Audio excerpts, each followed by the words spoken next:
Good morning दोस्तों, मैं अन्नपूर्णा व्यास कला संस्कृति की क्लास में आप सभी का पुनः हार्दिक स्वागत करती हूँ। दोस्तों, चलना है पथ पर, चलना है पथ पर चलने में माहिर बन जाऊंगा, चलना है पथ पर चलने में माहिर बन जाऊंगा, या तो मंजिल मिल जाएगी या एक अच्छा मुसाफिर बन जाऊंगा। तो दोस्तों, आज फिर एक जोश के साथ में हम पुनः एक शुरुआत करते हैं। दोस्तों, मैंने पिछली क्लास में आपसे अध्ययन किया था, जिक्र किया था अपन ने राजस्थानी चित्र शैलियों के बारे में कि राजस्थान की चित्र शैलियों का आगमन कहाँ से हुआ, कौन सी शताब्दी में हुआ और किस तरीके से हमें प्राचीनतम अवशेष प्राप्त हुए और दो प्राचीनतम ग्रंथ हमें प्राप्त हुए। ये सारी जानकारियां और राजस्थान के जो प्रसिद्ध चित्रकार थे जिन्हें चित्तेरा के नाम से जाना जाता है, ये सारा अध्ययन दोस्तों हमने हमारे पहले पार्ट के अंदर किया था। दूसरे पार्ट के अंदर दोस्तों मैंने आपको बताया था कि राजस्थानी चित्र शैलियां किस तरीके से स्कूल के अंदर डिवाइड करी थी, Mewar school, Marwar school, Dhundhar school और हाड़ौती स्कूल। उसके बाद में दोस्तों मैंने आपको उदयपुर शैली के बारे में पूर्ण रूप से जिक्र किया था कि मेवाड़ शैली का, उदयपुर शैली का स्वर्णकाल की शासक का समय कहलाता है, किसने चित्तौड़ की ओवरी नामक कला विद्यालय बनवाया, किस तरीके से दो प्राचीनतम ग्रंथ प्राप्त हुए जो कि हमारे सरस्वती संग्रहालय के अंदर सुरक्षित रखे हुए हैं। इस तरीके से बहुत सारी जानकारियां दोस्तों मैंने आपको उपलब्ध करवाई थी। अपन ने कलीला दमन को भी अध्ययन किया था। दोस्तों, आज उसी मेवाड़ स्कूल का एक हिस्सा है नाथद्वारा शैली, जिसको हम अध्ययन करने जा रहे हैं। दोस्तों, ये नाथद्वारा शैली कहाँ से आई, कैसे पनपी, इसकी जानकारी होना हमें बहुत जरूरी है। नाथद्वारा शैली हम जानते हैं श्रीनाथ जी से संबंधित है, कृष्ण भगवान से संबंधित है। तो दोस्तों, ये बात उस समय की है जब हम जब संप्रदाय पढ़ेंगे दोस्तों, उसमें हम एक वल्लभ संप्रदाय पढ़ेंगे। हम वल्लभ संप्रदाय की जानकारी लेंगे। वल्लभ संप्रदाय के संस्थापक है वल्लभाचार्य जी महाराज, जिसके अंदर श्री कृष्ण की पूजा होती है दोस्तों। तो ये वल्लभाचार्य जी के पुत्र थे, विठल दास के नाम से इनके पुत्र थे। तो इनके जो वल्लभाचार्य जी के पुत्र थे, इन्होंने इस वल्लभ संप्रदाय को आगे बढ़ाने के लिए बहुत प्रयास किया दोस्तों। और जब इन्होंने बहुत प्रयास किया तो इनके जो शिष्य रूप थे दामोदर गोस्वामी और गोविंद जी, ये जो इनके शिष्य, इनके वंशज थे विठल दास जी के, तो इनके जो वंशज थे ना दोस्तों, ये वंशज एक बार वृंदावन गए थे। तो ये वृंदावन दोस्तों 1600 बुलंतर ईस्वी के आसपास गए थे। कब गए थे? 1600 बुलंतर ईस्वी के आसपास ये दोनों शिष्य वृंदावन गए थे दोस्तों। और उस समय वृंदावन के अंदर मुगल शासक औरंगजेब जो थे, वो औरंगजेब सभी हिंदू धर्म के मंदिरों को तोड़वा रहे थे। औरंगजेब के सैनिक सभी मंदिरों को तोड़ रहा था, हिंदू धर्म के मंदिरों और भी बहुत सारे मंदिरों को तोड़ा गया था दोस्तों। तो उस समय वो श्रीनाथ जी के और द्वारिकाधीश जी के मंदिर को भी तोड़ने वाले थे। तो ये सूचना द्वारिकाधीश जी और श्रीनाथ जी के मंदिर को जब तोड़ने वाले थे, तो ये जानकारी दामोदर गोस्वामी और गोविंद जी को लगती है कि मीलों पैदल चल करके जिस तीर्थ के दर्शन करने के लिए हम लोग आते हैं, आज वो मंदिर टूट जाएगा। क्या हम इस तरीके से हमारे भगवान की मूर्ति को टूटने देंगे? तो दामोदर गोस्वामी और गोविंद जी श्रीनाथ जी और द्वारकाधीश जी की प्रतिमा को उठा करके जोधपुर चौपासनी लेकर पहुंच जाते हैं और जोधपुर चौपासनी से लेकर अपने मेवाड़ के अंदर आ जाते हैं दोस्तों। और उस समय मेवाड़ के अंदर शासक हुआ करते थे राज सिंह जी।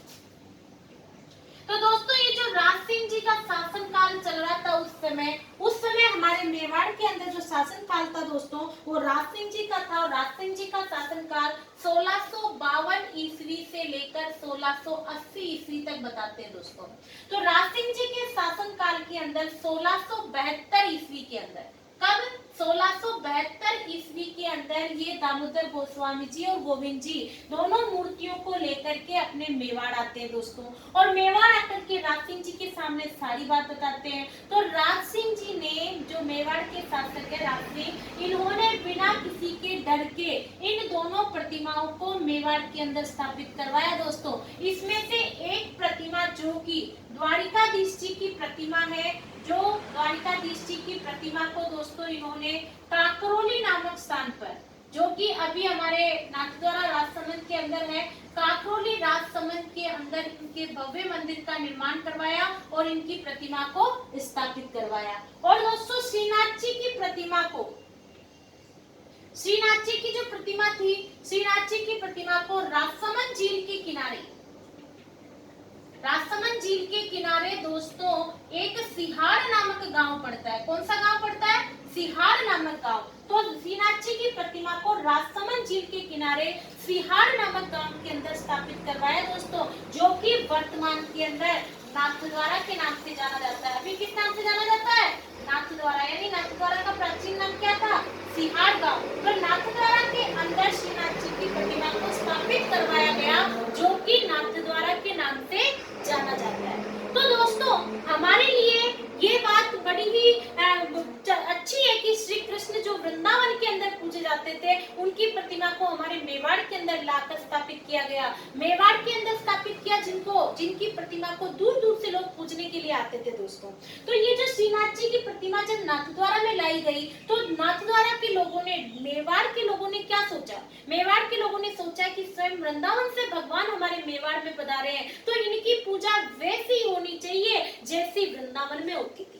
तो दोस्तों नाथद्वारा के लोगों ने, मेवाड़ के लोगों ने भगवान के मंदिर के अंदर वैसे ही चित्र बनाने के प्रयास किए जैसे चित्र कहाँ बनाए जाते थे? वृंदावन में, जिसे कि ब्रज क्षेत्र कहा जाता है। तो ब्रज क्षेत्र के अंदर जैसे चित्र बनाए थे, वैसे ही चित्र हमारे मेवाड़ के चित्रकारों ने बनाने के प्रयास किए। तो दोस्तों बिल्कुल वैसे तो नहीं बना पाए, लेकिन उन्होंने वैसे के वैसे चित्र बनाने के प्रयास किए। श्रीनाथ जी की आरती और पूजा भी उसी तरीके से होने लगी दोस्तों, जिस तरीके से वृंदावन के अंदर होती थी। तो दोस्तों हर तरीके से ब्रज क्षेत्र के अंदर जिस तरीके से श्रीनाथ जी की परंपराओं और श्रीनाथ जी को जिस तौर तरीके से पूजा जाता था, उसी तरीके से यहाँ पर मेवाड़ के लोगों ने प्रयास किया साथियों। तो जब श्रीनाथ जी को ब्रज क्षेत्र की तरह मेवाड़ में पूजा जा रहा है, तो मेवाड़ के लोग हैं, यानी पूरी तरीके से तो ब्रज क्षेत्र के नहीं है, लेकिन शैली कौन सी अपनाने का प्रयास कर रहे हैं? ब्रज क्षेत्र की, वृंदावन की। तो मेवाड़ और ब्रज के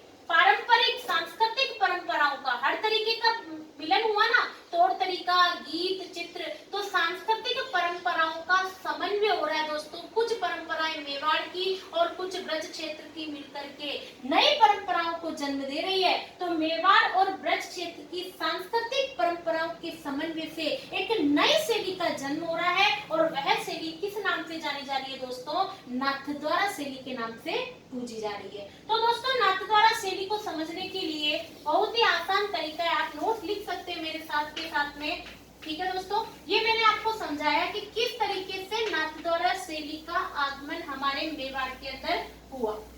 तो दोस्तों नाथद्वारा शैली को समझने के लिए हम साथ साथ लिखते चलेंगे कि नाथद्वारा शैली का आगमन किस तरीके से हुआ। तो दोस्तों 1669 ईस्वी के अंदर, 1669 ईस्वी में दामोदर गोस्वामी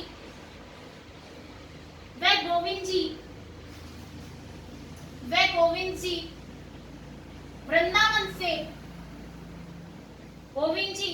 वृंदावन से दो मूर्तियां लेकर आए, वृंदावन से दो प्रतिमा लेकर आए। ठीक है दोस्तों, और ये दोनों प्रतिमाएं 1672 ईस्वी के अंदर, 1672 ईस्वी में राज सिंह के शासनकाल में, 1672 ईस्वी में राज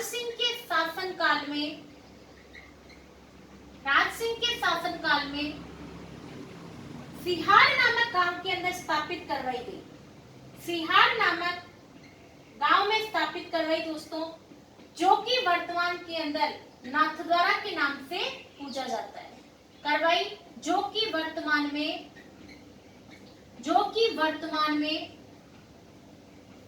नाथद्वारा के नाम से जाना जाता है। किस नाम से जाना जाता है? नाथद्वारा के नाम से जाना जाता है। वर्तमान में नाथद्वारा के नाम से पूजा जाता है। ठीक है दोस्तों, तो ये होती है हमारे नाथद्वारा शैली का आगमन किस तरीके से हुआ, श्रीनाथ जी की प्रतिमा को किस तरीके से लाया गया और पूजा गया। ठीक है दोस्तों, एक बार आप चाहें तो इसका स्क्रीनशॉट ले सकते हैं। नाथद्वारा शैली का आगमन 1669 ईस्वी के अंदर दामोदर गोस्वामी और गोविंद देव जी, दो प्रतिमाएं जो हमारे मेवाड़ के अंदर लेकर के आए, उनको 1672 ईस्वी के अंदर राज सिंह जी ने सिहार गांव के अंदर स्थापित करवाया, जो नाथद्वारा के नाम से पूजा जाता है। तो दोस्तों जब नाथद्वारा में ये प्रतिमा आई गई, तो मेवाड़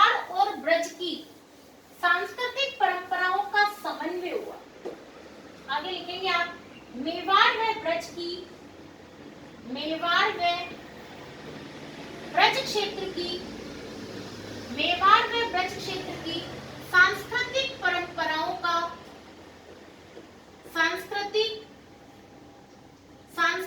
परंपराओं का समन्वय हुआ, सांस्कृतिक परंपराओं का समन्वय हुआ। इससे एक नई शैली का जन्म हुआ, इससे एक नई शैली का जन्म हुआ, इससे एक नई शैली का जन्म हुआ। यह शैली नाथद्वारा शैली के नाम से जानी गई। यह शैली नाथद्वारा शैली के नाम से, यह शैली नाथद्वारा शैली के नाम से जानी गई। ठीक है दोस्तों, तो ये इस तरीके से नाथद्वारा शैली हमारे सामने आई।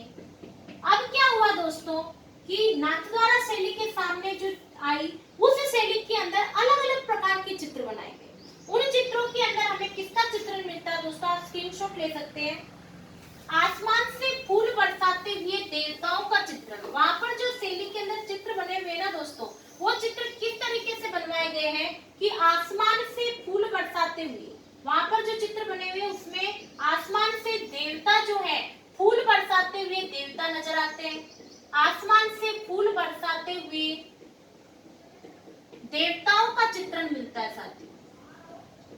आसमान से फूल बरसाते हुए देवताओं का चित्रण मिलता है, चित्रण मिलता है। इसी के साथ में दोस्तों सघन वनस्पति का चित्रण मिलता है। सघन वनस्पति यानी हरे भरे चित्र बनाए गए वहां पर, तो सघन वनस्पति का चित्रण मिलता है।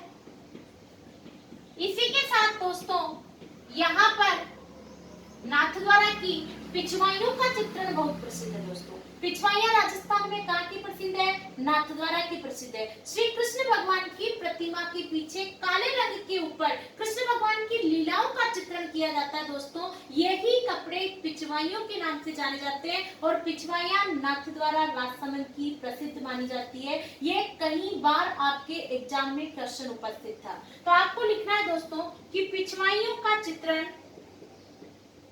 पिछवाइयों का चित्रण नाथद्वारा शैली का प्रसिद्ध माना जाता है। पिछवाइयों का चित्रण नाथद्वारा का प्रसिद्ध है। दूसरी बात दोस्तों, यहाँ पर श्री कृष्ण भगवान की, श्रीनाथ जी अकेले आए थे, राधा जी संग में नहीं आई थी, तो यहाँ पर दोस्तों श्रीनाथ जी की बाल लीला का चित्रण मिलता है। श्रीनाथ जी की बाल लीलाओं का चित्रण मिलता है दोस्तों। बाल लीलाओं का चित्रण मिलता है, बाल लीलाओं का चित्रण मिलता है, प्रेम गाथाओं का चित्रण नहीं मिलता है। बाल लीलाओं का चित्रण मिलता है, यहाँ पर प्रेम कथाओं का चित्रण नहीं मिलता है। श्रीनाथ जी की प्रेम लीलाओं का चित्रण नहीं मिलता है। श्रीनाथ जी की प्रेम लीलाओं का चित्रण नहीं मिलता है। ठीक है दोस्तों, तो ये हमें ध्यान रखना है कि नाथद्वारा शैली के अंदर किस तरीके के चित्र बनाए गए हैं और कैसी जानकारी हमें वहां से मिलती है। तो दोस्तों वहां के जो चित्र बने हुए हैं, उन चित्रों के अंदर आसमान से फूल बरसाते हुए देवता नजर आते हैं, वहां चारों तरफ सघन वनस्पति नजर आती है और वहीं पर पिछवाइयों का चित्रण भी नाथद्वारा का प्रसिद्ध है। सातारा की दोस्तों सांझी भी प्रसिद्ध है, जिसका जिक्र अपन ने त्योहारों के अंदर किया था। सांझी भी आपके नाथद्वारा राजसमंद के उदयपुर संध्या मंदिर की प्रसिद्ध मानी जाती है। तो श्रीनाथ जी की प्रेम लीलाओं का चित्रण हमें नाथद्वारा में नहीं मिलता है। नाथद्वारा शैली के अंदर दोस्तों हमें मैया यशोदा का, नंद बाबा का, माखन चोरी का चित्रण मिलता है। नाथद्वारा शैली में दोस्तों में नंद बाबा,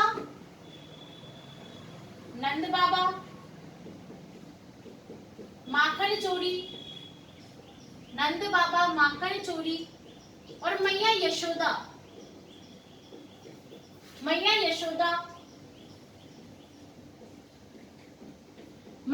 यशोदा का चित्रण मिलता है,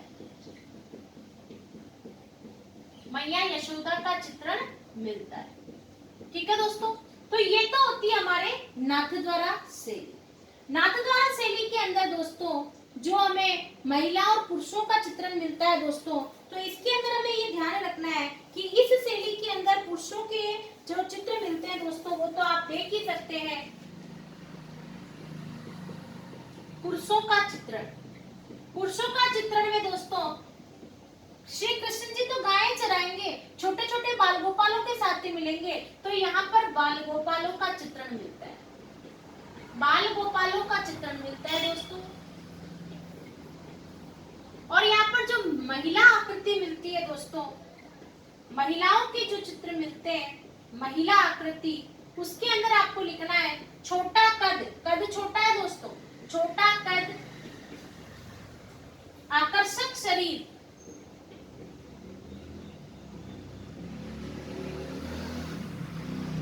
तिरछी आंखें।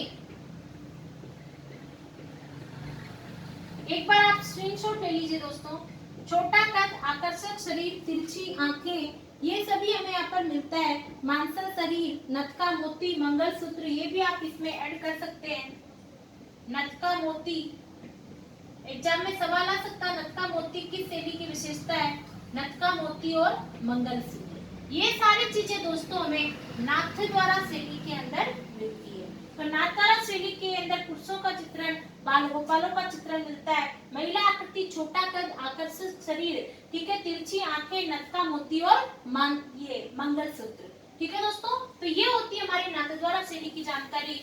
नाथद्वारा शैली के बारे में हम लिखेंगे अब प्रमुख चित्रकार। नाथद्वारा शैली के प्रमुख चित्रकारों के नाम लिखेंगे दोस्तों हम। तो नाथद्वारा शैली के प्रमुख चित्रकार है उदयराम, नारायण, घीसीराम, चतुर्भुज, जितने भी भगवान के नाम, क्योंकि नाथद्वारा शैली तो भगवान से संबंधित है, तो जितने भी भगवान के नाम मिलेंगे, नारायण, घीसीराम, नारायण, घीसीराम, चतुर्भुज, चतुर्भुज, भगवान, पुरुषोत्तम, पुरुषोत्तम,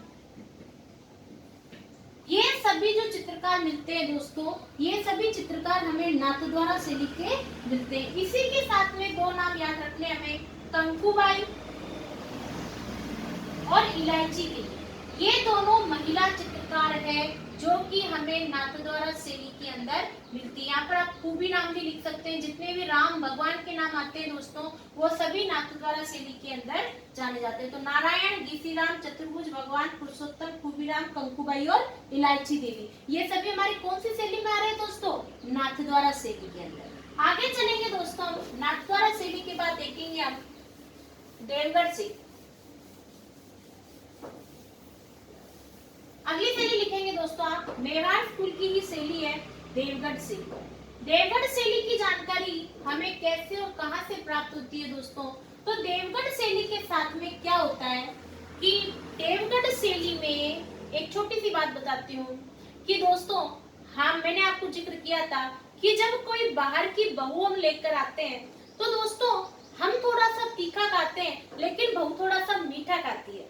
तो दोस्तों कुछ दिनों में क्या होता है कि थोड़ा सा तीखा वो खाने लग जाती है और थोड़ा सा मीठा हम खाने लग जाते हैं, यानी दोनों का मिश्रण हो जाता है। उसी तरीके से दोस्तों इस देवगढ़ के अंदर मेवाड़ के चित्रकार भी रहा करते थे और मारवाड़ के चित्रकार भी, यानी कुछ मेवाड़ के लोगों के घर बने हुए थे, कुछ मारवाड़ के लोगों के घर बने हुए थे, दोनों ही अलग अलग चित्रकार थे। तो मेवाड़ के जो चित्रकार थे दोस्तों, वो अपने घर के बाहर बड़े ही सुंदर सुंदर चित्र बनाते थे, और जो मारवाड़ के लोग थे वो अपने घरों के बाहर बड़े ही सुंदर सुंदर चित्र बनाते थे। यानी पूरा देवगढ़ मेवाड़ के चित्रकारों के घरों के बाहर उनके चित्रों से और मारवाड़ के चित्रकारों से, चित्रकार उनके घरों से चित्रों से भरे हुए थे।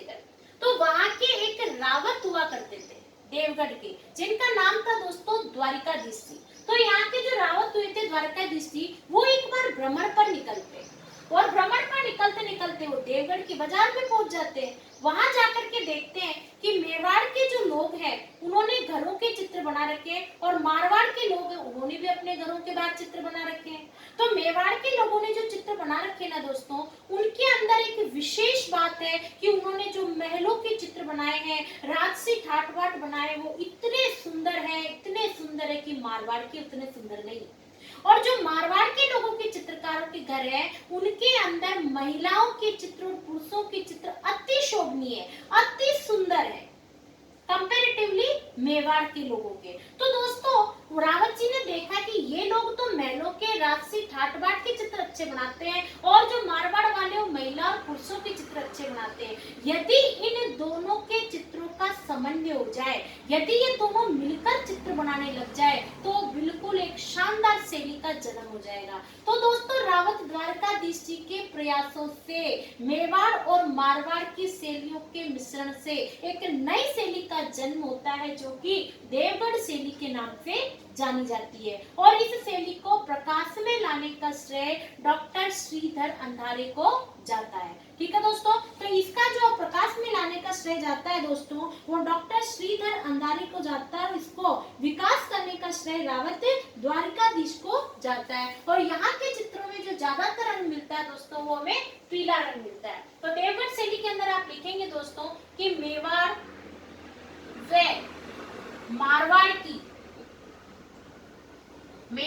मारवाड़ की शैलियों के मिश्रण से, मेवाड़ व मारवाड़ की शैलियों के मिश्रण से एक नई शैली का जन्म होता है। मिश्रण से एक नई शैली का जन्म होता है। यह शैली देवगढ़ शैली कहलाती है।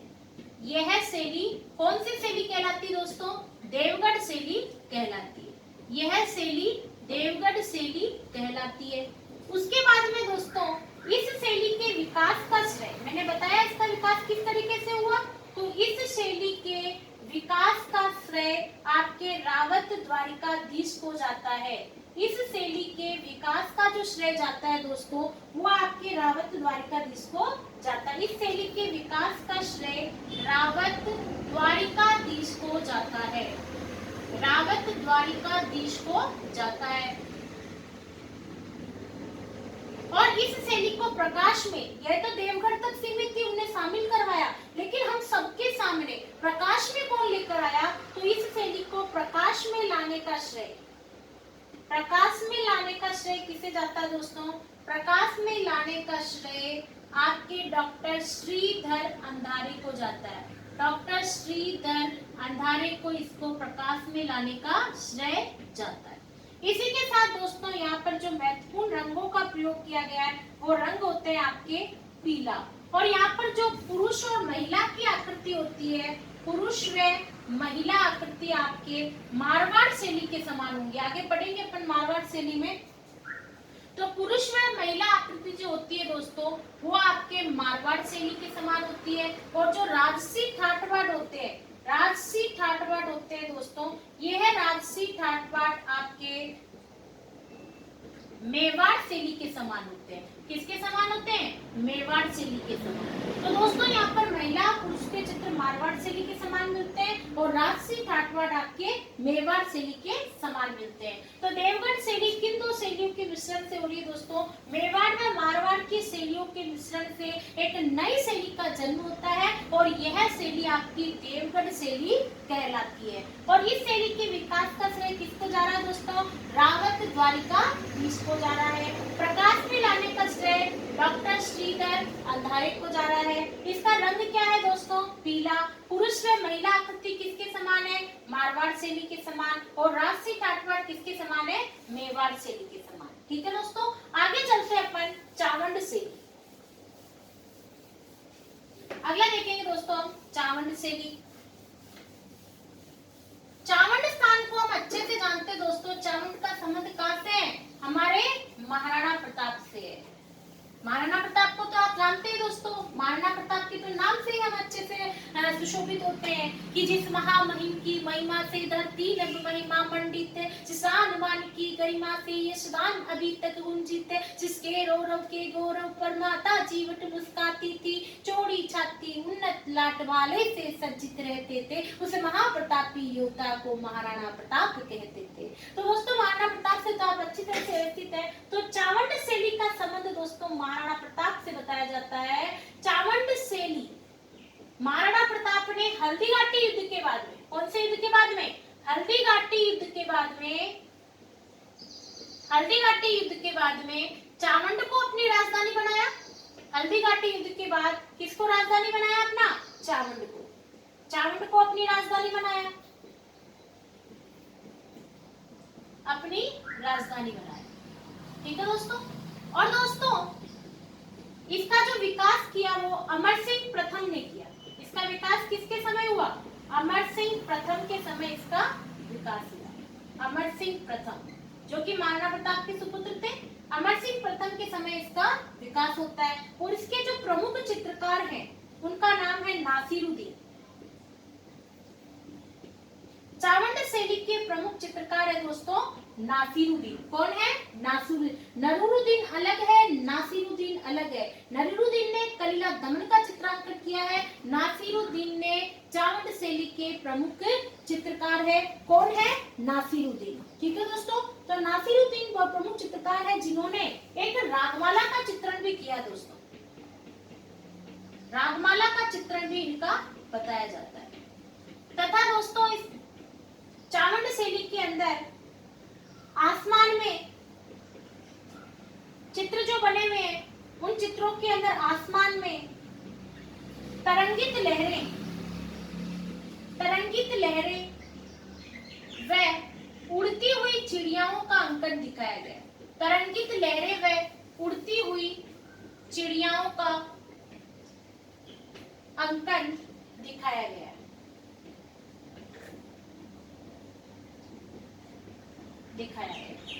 ठीक है दोस्तों। तो ये होती है हमारे चावंड शैली की। हल्दीघाटी युद्ध के बाद में चावंड को अपनी राजधानी बनाया, इसका विकास कराया अमर सिंह प्रथम ने। प्रमुख है इसके नासिरुद्दीन जिन्होंने रागमाला का चित्रण किया है। और आसमान में तरंगित लहरें व उड़ती हुई चिड़ियाओं का अंकन भी चावंड शैली के अंदर ही दिखाया जाता है। ठीक है दोस्तों। तो ये है हमारे मेवाड़ शैली, मेवाड़ स्कूल, जिसके अंदर हम पढ़ते हैं उदयपुर शैली, नाथद्वारा शैली, देवगढ़ शैली और चामुंड शैली। इन चारों ही शैलियों का अध्ययन दोस्तों हमने इस शैली के अंदर किया है। ठीक है दोस्तों। तो अगली क्लास के अंदर हम फिर मिलेंगे मारवाड़ स्कूल के साथ में, जिसके अंदर हम बहुत सारी शैलियां पढ़ेंगे दोस्तों। जोधपुर शैली, आपके बीकानेर शैली, किशनगढ़ शैली, जैसलमेर शैली, अजमेर शैली और नागौर शैली। और सबसे बड़ी बात दोस्तों, जैसलमेर शैली के अंदर हम मूमल का चित्रण पढ़ेंगे और मूमल की बहुत ही अच्छी कहानी का भी अध्ययन करेंगे। ठीक है दोस्तों। तब तक आप सुरक्षित रहें, ध्यान रखें और लगन से और कंटिन्यू मेहनत करते रहे दोस्तों, क्योंकि जो मेहनत करते हैं वो कभी भी हमारी व्यर्थ नहीं जाती है। ठीक है दोस्तों। तब तक सुरक्षित रहें, ध्यान रखें और मेरे वीडियो को जरूर शेयर करें दोस्तों, क्योंकि आप वीडियो को शेयर करेंगे जिससे मुझे भी मोटिवेशन मिलता है और हम और मेहनत करेंगे और सारे टॉपिक आपके सामने लेकर उपस्थित होंगे। जय